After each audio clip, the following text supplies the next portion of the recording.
사람들이 무리해서라도 빚을 내서 집을 사야겠다라는 인식이 오히려 더 많아진, 그래서 거래량을 더 동반하게 되고 혼란스러운 시장이 펼쳐져서 1015 대책이 시장에 찬바람을 불게 하고 포모를 가지고 왔던 분들에게는 큰 타격감이 있었습니다. 오를 곳은 무섭게 오를 수도 있을 것 같아요. 규제에 규제를 덧붙이는 누더기 정책이 나오지 않을까 이런 우려가 됩니다. 사람들은 또 거기에 내성이 생겨서 적응을 해버리거든요. 그러면 부동산 시장이 안정화되는 게 아니라 네, 안녕하세요. 반갑습니다. 풀팩의 상급지로 가는 대출력의 저자 풀팩 강현욱 대표라고 합니다. 1015 부동산 대책이 나온 배경과 효과가 얼마나 갈 것으로 보십니까? 사실상 우리가 이제 수요 억제책이라고 생각을 해요. 1015 대책은 수요 억제책만으로 부동산 안정화를 취한다라든지 집값을 잡는다라고 하기에는 이미 그 금융시장의 참여자들이라든지 부동산을 알고 계시는 분들 대부분이 한계가 있다라는 걸 이미 알고 있고 내성이 이미 많이 잡혀 있습니다. 그래서 아무리 효과가 많이 간다 하더라도 올해는 그래도 좀 조용할 것 같고요.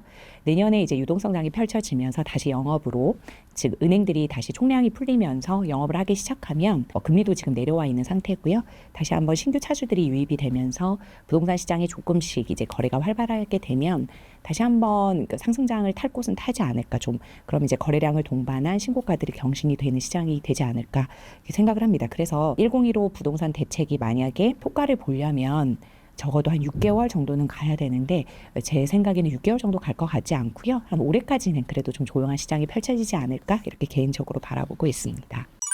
이번 대책이 실제 부동산 시장에 어떤 영향을 미치게 될까요? 이 1015 대책이 사실상으로 627 대책이 먼저 좀 나오고, 그 다음에 이제 97 대책이 그 이후에 한 번 더 나오고, 다시 이제 1015 대책이 나온 건데요. 사실상 이 1015 대책은 97 대책 이후에 오히려 사람들이 대책이 나왔는데 더 불안해지는 포모 현상이 일어난 거예요. 왜냐하면 97 대책 때 135만 호의 공급 대책이 발표됐다 했는데 이 정부 내에는 또렷한 공급이 없구나라는 그 시그널만 더 가져간 거죠. 그래서 오히려 사람들이 무리해서라도 빚을 내서 집을 사야겠다라는 인식이 오히려 더 많아진, 그래서 거래량을 더 동반하게 되고 시장이 더 혼란스러운 그런 시장이 펼쳐져서 이 추석 전후로 해서 규제가 나오겠다라는 건 누구나 예상을 하고 있었고, 그로 인해서 이제 1015 대책이 나온 건데요.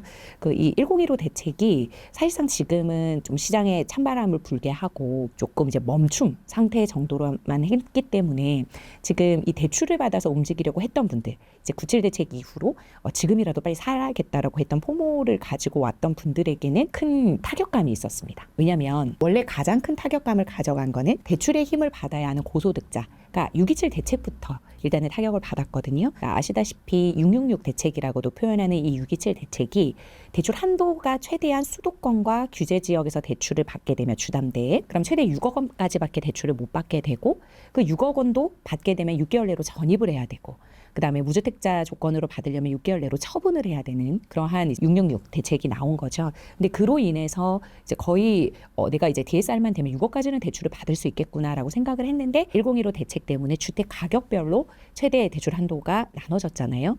그래서 15억까지는 그래도 6억 원까지 받을 수 있지만 15억에서 25억까지는 4억 원, 25억 이상은 2억 원까지밖에 못 받으니까 사람들이 25억 이상인 사람도 6억 원까지 받을 때 그러면 가장 큰 피해자가 아니에요? 오히려 이렇게 생각하실 수 있는데 어차피 여러분 25억 이상의 그 분들의 시장은 그 자세였습니다. 원래부터가 그쪽은 대출의 힘을 그닥 많이 받지 않아도 현금으로 움직일 수 있었던 시장이기 때문에 사실상 25억 이상의 시세를 가진 아파트나 주택에 있어서 2억까지밖에 대출을 못 받는 거는 이 1015 대책 때문에 그들이 큰 피해를 입었다 이렇게 보기는 힘들고요. 오히려 97 대책으로 인해서 규제 지역의 LTV 50%에서 40%로 낮아졌거든요. 그래서 그로 인해서 15억 이하에 내가 최대 대출 6억 원을 받을 수 있었던 규제 지역에 있던 무주택자들도 사실상 LTV 50에서 40으로 낮아져서 내가 연봉이 1억이 넘으면 최대 이제 주기형 상품으로 했을 경우 6억 원의 대출을 받을 수 있음에도 불구하고 LTV가 낮아져서 6억까지도 대출을 못 받는 현상들이 일어나거든요. 그래서 오히려 이런 97 대책, 1015 대책으로 이제 완성되는 이러한 대책들 때문에 15억 이하에서 내가 최대 대출 6억 원 받으려고 움직였던 사람들이 LTV 비율이 축소가 되면서 6억 원까지도 다 활용하지 못하게 된 것, 그것이 가장 큰 피해가 아닐까 이렇게 보여집니다. 왜냐하면 현금이 많으신 분들은 25억 이상이기 때문에 사실 2억을 받든 4억을 받든 큰 타격감이 없는데 대출의 힘을 꼭 받아야 되는 15억 미만의 그런 대부분의 차주분들, 금융소비자분들이 큰 타격감을 입었을 겁니다. 그렇기 때문에 그분들이 사실상 인력이 모자라서 보통 내 집 마련을 못 하거든요. 그래서 지금 다시 전월세 시장에서 한 바퀴 돌린다든지. 근데 또 전월세 시장은 안정화됐냐? 또 그게 아니죠. 왜냐하면 전세 물량이 많이 없어졌기 때문에 전세가 또 월세가 폭등하고 있잖아요. 그래서 여러 가지로 좀 힘든 시장이 된 거죠. 그래서 이번 대책으로는 오히려 대출의 힘을 받아야 하는 그런 레버리지가 필요한 사람들이 더 직격탄을 맞았다. 이렇게 정리할 수 있을 것 같습니다. 1015 대책으로 인해 집값이 잡히는 효과가 있을까요? 집값이 잡힌다라기보다는 계속 뜨겁게 가던 그 거래량 자체를 잠깐 멈춘 그 형태로만 저는 가져갈 것 같아요. 왜냐하면 집값이 잡혔다라고 하려면 더 이상 신고가가 경신이 되지 않아야 되고 또는 급한 매물들이 쏟아져 나와야 되고 그러면서 이제 점차적으로 이제 가격도 조금 내려오면서 안정화가 되고 그리고 내가 원하는 곳에 매물이 좀 있어야 신고가가 아니라 그 다음 매물로 해서 오히려 만약에 예를 들어 나는 한 10억에 사고 싶은데 매물들이 한 10억에도 굉장히 많이 나와 있고 11억에도 나와 있으면 10억짜리 매물을 하겠죠. 그러니까 당연히 그 매도 물량 자체도 조금 봐야 되는데 지금은 그럴 수 있는 사실 시장이 아니고 매도자들이 급한 시장이 아니에요. 기존 집주인들이 빨리빨리 이 집을 처분해서 그 다음으로 갈아탈 수 있는 시장도 아니고요. 그리고 뭐 급하게 이거를 매물을 내놓아야 되는 시장도 아니기 때문에 시장 자체에 매물이 없습니다. 그렇기 때문에 이게 뭐 안정화되면서 하락이 펼쳐지고 이럴 수도 없는 상황이고 오히려 지금 아까 말씀드린 대로 연말이 돼서 대출은 잘 안 나오지만 그래도 내년 잔금으로 해서 어떻게든지 내년이 오기 전에 내 집 마련을 하시려고 했던 분들이 내가 원하는 곳에 오히려 매물이 없어서 그리고 있는 매물도 결코 호가가 낮지 않다. 그래서 그 전에 이미 신고가를 찍은 다음에 그 다음 신고가가 있는 매물들이 오히려 더 많지 그 밑으로 매물들이 쌓여 있지는 않은 상황입니다. 근데 이 또한 지역과 상품을 나눠서 봐야 되는 게 오를 만한 곳들 있죠. 예를 들어 강남 상구나 용산 중에서도 좀 오를 만한 아파트들 왜냐하면 나홀로 아파트들 같은 경우에도 올랐지만 그래도 그 폭이 그렇게 크진 않았잖아요. 그리고 이 강남 상구와 용산을 제외한 지금은 이제 토지거래 허가구역으로 다 묶였던 한강벨트 라인들 동작 마포, 강동, 성동 뭐 이러한 곳들 지금 이제 여기는 갭 투자가 불가하지만 그 전까지는 또 갭 투자가 가능했기 때문에 거기에 계속 신고가를 경신했는데 거기도 오를 곳만 올랐어요. 그래서 들어보면 모든 집이 안 올랐는데 우리 집은 안 올랐는데 하는 분들이 훨씬 더 많을 수도 있는데 이제 오를 곳들은 더 너무 많은 신고가를 경신을 하고 이미 올라와 있기 때문에 지역별로도 좀 나눠봐야 되고 또 빌라 가지고 계신 분들은 오히려 우리 집 떨어졌다라고 하시는 분들도 있어요. 그렇기 때문에 지금 시장은 오를 만한 아파트를 가지고 있는 토지 거래 선호 구역이나 한강벨트 라인이었는지 그리고 그런 빌라가 아니라 또는 그 재개발 빌라라는 어떠한 뭐 호재가 있지 않은 그냥 일반적인 또는 뭐 아파텔이라든지 이런 거랑은 또 구분해서 봐야 되는 시장이다. 그래서 다 이제 세부적으로 좀 나눠서 봐야 되는 시장이 아닐까 이렇게 보고 있습니다. 이번 부동산 대책의 풍선효과 지역은 어디가 될까요? 그러니까 확실히 토지거래 허가구역으로 묶이지 않은 예를 들면 구리라든지요, 뭐 남양주 다산 정도, 그다음에 송도, 그다음에 동탄이 안 묶인 게 조금 의아할 정도였죠. 그다음에 일산 저기 고양 쪽에서도 킨텍스 쪽이라든지 또는 부천 쪽도 그렇고요. 그러니까 여러 가지로 사실상 입지는 좋은데 이번에 토지거래 허가구역을 빗겨간 구간들에서는 지금 거래량을 동반한 신고가가 경신이 되고 있죠. 이미 알고 있습니다. 사람들이 이곳이 지금 토지거래 허가구역이 안 되기 때문에 또는 조정지역으로 묶이지 않을 정도의 입지가 떨어져서가 아니라는 거 알고 있기 때문에 거기에 대표적인 대장단지라든지 충분히 이제 신고가를 경신할 수 있는 그러한 아파트들은 시세를 리딩하는 그런 대장단지 중심으로는 당연히 거래가 일어나고 있고 신고가가 경신이 되고 있습니다. 그래서 지금 제가 말씀드린 그러한 뭐 구리도 이제 거의 신축단지 중심이죠. 구체적인 뭐 아파트 명을 말할 수는 없는데 여러분들이 잘 알고 계시는 그러한 곳들은 호재를 받았죠. 예, 당연히 왜냐하면 다른 곳은 실거주를 해야 되는 토지거래 허가구역으로 묶였는데 여기는 일단 갭을 껴놓고 살 수가 있으니까. 그래서 그러한 풍선 지역들로 인해서 당연히 효과가 나오는 지역이 있고 억울하게 토지거래 허가구역으로 묶여서 우리 집은 많이 오르지도 않았는데 이 서울이라는 이름 때문에 또 묶여있다 뭐 이런 곳도 있고요. 네, 좀 나눠져 있는 것 같습니다. 집값이 다시 무섭게 오를 거라는 이야기는 어떻게 보십니까? 아까 말씀드린 대로 오를 곳은 무섭게 오를 수도 있을 것 같아요. 왜냐하면 강남 같은 경우에는 거의 트로피 아파트처럼 사실상 지금 세금이나 여러 가지 대출 규제 때문에 다주택자 시장이 아니잖아요.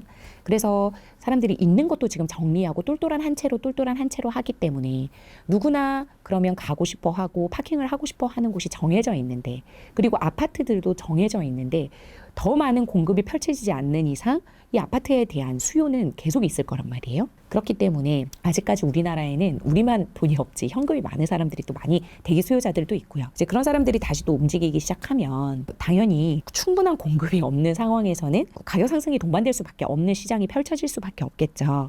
그래서 이번 97 대책 때 우리가 굉장히 입주 물량을 기대를 했는데 착공 물량이었고, 그리고 이 정부 내로는 또렷한 질 좋은 공급이 없구나. 우리가 원하는 게 임대 물량은 아니잖아요. 그렇기 때문에 더 조급함만 일으킬 수밖에 없는 상황이기 때문에 집값이 무섭게 오를 곳은 오를 것 같고요. 그 다음 오히려 떨어질 곳은 또 더 떨어질 수도 있는 시장일 것 같아요. 그래서 지금은 구분을 잘 하셔서 내 집 마련을 하고 갈아타기를 하셔야겠다, 이렇게 보고 있습니다. 이번 대책에서도 결국 보유세 인상, 거래세 인하와 같은 근본적인 부동산 세제 개혁은 빠졌습니다. 정부가 이 뜨거운 감자를 계속 외면하는 이유는 무엇일까요? 외면하지 않고 놔둔 거겠죠. 곧 할 거니까. 근데 지금 한 번에 칼을 휘두르기에는 나중에 그러면 쓸 카드가 없어지니까. 세금 같은 경우에는 대통령이 나는 세금으로는 집값을 잡지 않겠다라고 말한 것도 있기 때문에 아직까지는 선거 전까지는 좀 지키고 싶을 거고요. 결국은 집값을 이제 못 잡는다 그러면 당연히 세금 카드가 나오겠죠. 세금 카드 중에서도 취득세 라든지 또는 또 우리가 내년을 기다리고 있는 양도세 중과 유예를 중과 유예 기간이 끝나서 냅둬 버리면 그 또한 그냥 하나의 규제가 돼 버리는 거잖아요. 근데 아무래도 모든 이제 거의 대부분의 사람들이 예상을 하듯이 그냥 그거 양도세 중과 될 것 같다라고 하면 이 양도세라는 거는 이제 팔 때 적용되는 거니까 억울하게 묶인 구간들에서 양도세 중과를 맞는 꽤 많은 피해자들이 발생을 할 겁니다. 그리고 이제 보유세도 강화를 하게 되면서 매물들이 튀어나오게끔 또 만들 수도 있는 거겠죠. 못 견디는 매물들. 그래서 지금은 대출로 지금 수요 억제책을 계속 잡고 있는데 이게 더 이상 먹히지 않을 경우에는 당연히 세제 쪽으로 카드를 들 수밖에 없다. 저희 그렇게 보고 있고 시간 문제다, 이렇게 보고 있습니다. 앞으로 또 부동산 대책이 나올 것이라 보시나요? 당연히 왜냐하면 좀 수요와 공급을 잘 맞춰주면서 이 부동산 시장을 안정화시켜주면 되는데 사실상 이게 없잖아요. 그래 너무 슬프고, 그래서 더 이상 공급이 없는 상황에서는 수요를 눌러놓을 수밖에 없는 그러한 이제 고육지책으로 나올 수밖에 없는 대책들이 많이. 그래서 지금은 이제 대출 규제, 그렇죠? 수요 억제책으로 대출을 많이 조여 버리는 거고, 그래서 내년에도 대출이 원만할 것 같지는 않아요. 그래서 이제 대출, 가계 대출 위주로는 굉장히 많이 조임이 있을 것 같고, 그리고 아까 말씀드린 대로 그러면 또 하나의 카드 남은 게 이제 세금적인 측면에서 보유세를 많이 강화를 한다라든지, 또는 보유세를 강화하면은 사실 거래가 많이 일어나지 않을 수도 있는데 그러면 사실상 취득세나 양도세는 좀 풀어줘야 되는데 과연 그렇게 할 것인가? 오히려 규제에 규제를 덧붙이는 누더기 정책이 나오지 않을까, 이런 좀 걱정이 좀 우려가 됩니다. 사람들은 또 거기에 내성이 생겨서 적응을 해버리거든요. 그러면 부동산 시장이 안정화되는 게 아니라 꼼수 같은 거를 또는 빈틈입니다, 이렇게 하면서 생각을 해볼 수밖에 없는데, 또 그거를 미리 알고 부동산 감독원이라든지 여러 가지 장치를 지금 해보려고 하는 거잖아요. 그래서 여러 가지로 정부도 그렇고 또는 금융 소비자, 국민들도 그렇고 다 힘든 시장이에요. 그래서 이거를 지금이라도 다주택자를 무조건 투기꾼 취급을 하면서 공급 자체를 막아버리고 전월세 시장도 완전히 어렵게 하는 게 아니라 개인적으로는 다주택자 또한 임대 물량을 공급하는 공급자의 주체로 조금 봐주셨으면 좋겠거든요. 그런 인식이 있어야 다주택자에 대한 세제 혜택이라든지 또는 물량이 나오게끔 이제 열어줄 수가 있는데, 지금은 우리가 들어오는 공급이 막혀 있으면 사실상 다주택자들이 가지고 있는 임대 물량이라도 풀어줘야 되는데 지금 그럴 수 없는 환경으로 다 몰아서 투기꾼으로 다 몰아버렸기 때문에 다주택자가 가지고 있는 임대 물량도 지금 못 나오고 있는 거거든요. 그리고 매매임대 사업자 대출도 완전히 다 막아버렸기 때문에 매매임대 사업자 물량도 못 나와요. 이런 식으로 계속 규제만 하면 나와야 되는 매물들, 물량들도 못 나오기 때문에 사실상 이렇게 되면 다 선의의 피해자들, 그리고 또 오히려 이런 피해자들은 약자들이 많이 가져가게 됩니다. 왜냐하면 예를 들어 볼까요? 이제 전월세 같은 경우에도 전세 대출이 굉장히 힘들어지고 있죠. 네. 그러면 전세를 못 받는 사람들이 결국은 반전세가 되거나 월세화 현상으로 월세로 많이 내려옵니다. 그러면 원래 월세를 받아야 되는 사람들과 그 수요가 겹칠 수밖에 없어요. 그러면 내가 원래 가고자 하는 곳에 월세가 굉장히 제한적이다. 그러면 가격이 또 오를 수밖에 없겠죠? 공급이 많이 나와 있지 않으니까. 그러면 원래 전세 시장에서 빠져야 되는 물량들이 다시 월세로 중첩이 되면서 기존에 이 정도의 월세로 가져갈 수 있었던 게 더 많은 월세를 내고 오히려 밀려난 곳에 월세가 들어갈 수밖에 없는 그런 것이 내년에 더 펼쳐질 것 같아요. 그래서 전월세 시장도 굉장히 불안해질 것 같고, 그래서 여러 가지로 조금 2026 부동산 시장은 좀 전 암울하게 보고 있습니다. 네. 그래서 사람들이 주식에 지금 심지어 빚내서 주식해라라고 이제 말을 하고 있는데 왜 빚내서 집은 사면 안 되는지 그건 조금 이제 안타까운데요. 오히려 내 집 마련을 하는 주거 안정감은 주식보다는 덜 위험하지 않을까 저는 오히려 그렇게 생각을 하고 있는데 빚내서 집 사면 약간 나쁜 투기꾼으로 몰고 오히려 빚내서 주식하는 거는 괜찮은 것 같고 하는 그 인식 자체가 조금 문제가 있지 않을까 이렇게 보고 있습니다. 그래서 내 집 마련을 하고 또 갈아타기를 하셔야 되는 분들은 뭐 여러 가지로 직장 문제도 있을 거고 학업 문제도 있을 거고 또는 뭐 여러 가지 문제가 있을 수 있잖아요. 그래서 움직여야 될 수밖에 없는 주거 이동 수요들이 있는데 무조건 토지거래 허가구역으로 묶여서 실수요장 위주로 해버리면 거기에 나올 수 있는 전월세 매물도 확실히 줄어들어 버릴 거고 그러면 전월세 시장에 있는 사람들도 고통을 받고 그렇죠. 그래서 여러 가지로 지금 있는 이 수요 억제책이 중첩이 되고 여기에 또 세금 억제책까지 들어와 버리면 시장은 괴로움밖에 없을 것 같아요. 그래서 인정할 건 인정을 하고 예를 들면 이런 거죠. 대출도 풀어줄 건 좀 풀어주고 다주택자를 너무 이제 대출 0 이렇게 만들지 말고 좀 풀어줄 건 풀어줘서 임대 물량이 나오게 하고 세금도 예를 들어 보유세를 조금 올려야 되는 상황이다라고 하면 적어도 뭐 취득세라든지 양도세는 좀 풀어줘가지고 거래가 좀 일어날 수 있게끔 해서 시장에 매물이 있을 수 있게끔 돌 수 있게끔 이런 식으로 좀 뭐랄까요 너무 규제 억제처럼 말고 좀 보면서 유두리 있게 그렇게 대책을 좀 해주시면 좋겠다 이런 생각을 해봅니다. 전세가 위험하다는 인식으로 임대업 시장에도 부정적 영향을 주고 있다던데 설명 부탁드립니다. 전세가 위험하다라는 거는 사실 예를 들어 신축 빌라 같은 경우에는 시세가 파악이 많이 되지 않은 경우가 많아요. 그래서 시세보다 높은 전세금을 형성을 하면서 결과적으로는 전세 사기까지도 이어질 수 있고 역전세를 이제 맞게 되면서 전세 사기가 이런 식으로 이제 펼쳐지기 때문에 사실 거기에 이제 공포감이 있는 분들은 전세가 위험한 거야 뭐 이렇게 이제 많이 생각을 하시는데 거의 대부분 아파트에서는 사실 이렇게 시세 대비해서 전세금이 많이 올라가 있는 경우도 없고 실수요자층이들이잖아요. 근데 이 전세 자체가 위험하고 나쁜 거다라는 인식 자체를 조금 구분해서 볼 필요가 있다. 방금처럼 시세가 정확하게 형성되어 있지 않아서 감정을 받아야 되거나 또는 그래서 불특정한 곳에 빌라 같은 그러한 뭐 다가구 같은 그러한 곳은 당연히 이런 위험성이 있을 수 있겠으나 일반적인 아파트 층에서는 사실상 전세가 위험하기보다는 오히려 전세가 전월세 시장을 받침해 줄 수 있는 그런 임대 물량이다 이렇게 보고 있습니다. 그러면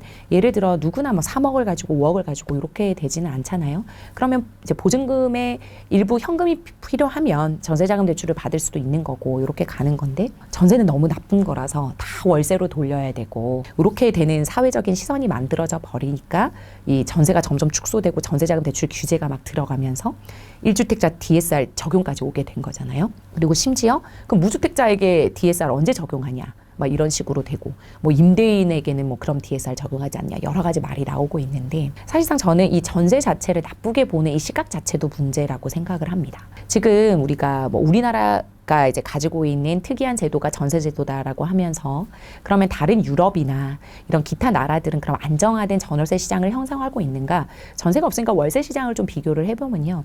여러분들 아시겠지만 뭐 영국이라든지 프랑스라든지 독일 같은 경우만 봐도 저희 나라의 컨디션과 그런 인프라를 누리면서 이만한 컨디션의 월세를 살 때 영국, 프랑스, 뭐 독일, 뭐 이러한 유럽에서 얼마 정도의 월세를 내야 가능할 것 같으세요? 제가 개인적으로 이번 추석 때 이제 유럽 여행을 좀 하고 왔는데요. 보니까 한여방이라고 표현되는 월세, 원룸 이제 원베드 형태도 있더라고요.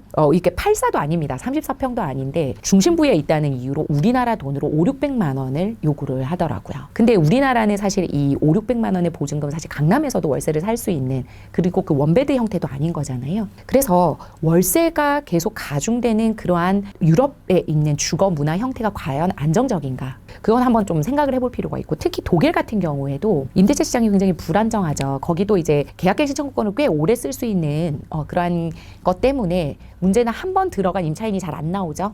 잘 안 나오기 때문에 젊은이들 같은 경우에는 이미 들어가 있는 기득권층이 안 나오기 때문에 외곽으로 밀려나 있는 그런 현상이고 있는 분들이 나오려고 하겠습니까? 그 10년 뒤에 뭐 9년 뒤에 이렇게 나왔을 때 그 가격으로 그만한 컨디션을 유지할 수 없으니까 그렇죠. 그러면 사실 임대인 집주인 입장에서는 그 집 컨디션을 굳이 깨끗하고 계속 수리를 해주면서 리모델링을 해가면서 그 집 컨디션을 유지해줄 필요가 있을까요? 어차피 대기 수요가 밀려 있는데 그러니까 집 컨디션도 그렇게 좋지 않은데 가격만 그렇게 형성이 되어 있는 겁니다.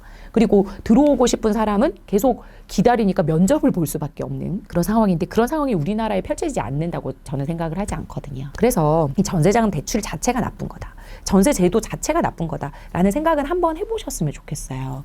예를 들어 우리가 반지하 같은 곳에 살라고 하더라도 서울에 반지하 살려고 해도 여러분 보증금 500에 한 35만 원, 40만 원 이렇게 내라는 곳도 꽤 많거든요. 그런데 예를 들어 우리 청년층 같은 경우에는 버팀목 전세자금 대출을 받을 수가 있어요.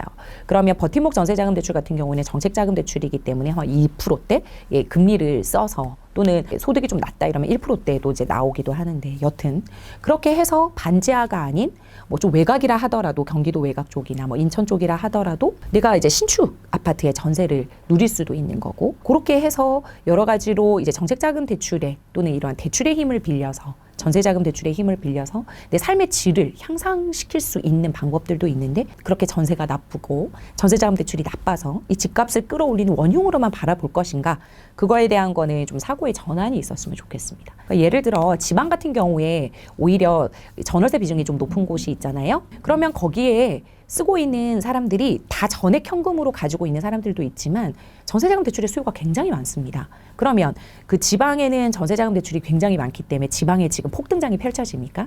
아니잖아요. 그러니까 전세자금 대출 자체가 원흉이 되어서 이 전세 시장을 흐트러뜨리고 매매가를 계속 올리는 게 아니라는 의미입니다. 물론 그런 곳이 있지만 그게 전부인 것처럼 해서 전세자금 대출 자체를 완전히 없애버리고 전세제도 자체를 없애서 우리나라를 전체 월세화 현상으로 만들어 버리려는 거는 올바른 그런 형태는 아니라고 생각이 들기 때문에 전세가 위험하다는 인식은 조금 전환이 좀 필요하지 않을까. 그래서 전세 시장에 머물고 싶으신 분들은 전세자금 대출 이자가 더 전월세 전환율보다 더 싸게 되면 오히려 전세 대출을 받아서 거주하시는 게 더 좋을 수 있거든요. 좀 비교를 해보시고 가는 건데 지금은 물량 자체도 없고 거의 월세로만 빠져야 된다면 좀 힘든 시장이 돼버리는 거잖아요. 그래서 전세가 위험하다, 뭐 전세는 없어져야 된다, 전세자금 대출 자체를 없애라, 완전히 더 줄여라 이렇게 단편적인 생각만 하지 마시고 여러 가지로 한번 포괄적으로 보면 좋겠다 이렇게 생각하고 있습니다.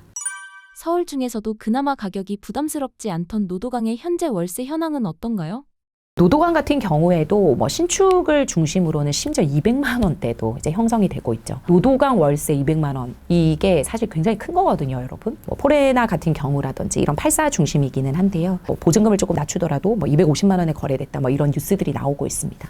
사실상 이게 거의 강남에서 형성되던 가격인데 이 토지거래 허가구역으로 묶이면서 실거주 매물들만 있고 전월세 매물이 안 나오다 보니까 이러한 전세 계약을 맺으시는 분들이 좀 높은 가격에 나와 있는 거를 이제 계약을 할 수밖에 없으니까 그런 식으로 노도강도 월세 200만 원 시대다 이렇게 펼쳐지고 있는데요. 이 현상은 억울하게 묶여있는 토지거래 허가구역을 풀지 않는 이상 계속될 수밖에 없겠다 이런 생각이 좀 듭니다. 그래서 토지거래 허가구역으로 묶여있는 곳 중에서 일부 풀 수 있는 곳이 있다면 저는 개인적으로 좀 풀었으면 좋겠거든요. 물론 강남 상구라든지 좀 많이 이제 떼었던 뭐 마용성이라든지 이런 곳을 사실상 뭐 토지거래 허가구역으로 묶은다 이러면은 규제지역 지정까지는 괜찮으나 뭐 토어제가 맞냐 막 이런 식으로 의견이 분분할 수는 있는데 사실 이 노도강 쪽까지 토지거래 허가구역을 묶는다는 것 자체는 좀 지나친 규제라고 생각을 합니다. 그래서 여기는 이제 실거주 또는 매매가가 많이 오르지 못한 실거래가가 이제 신고가를 아직 회복을 못한 곳이 거의 대부분이었거든요. 그래서 이런 곳은 오히려 임대차 시장을 흐트러뜨리고 있으니 토지거래 허가구역을 좀 빨리 풀어서 좀 정상화시키는 게 좋지 않을까 이렇게 보고 있습니다.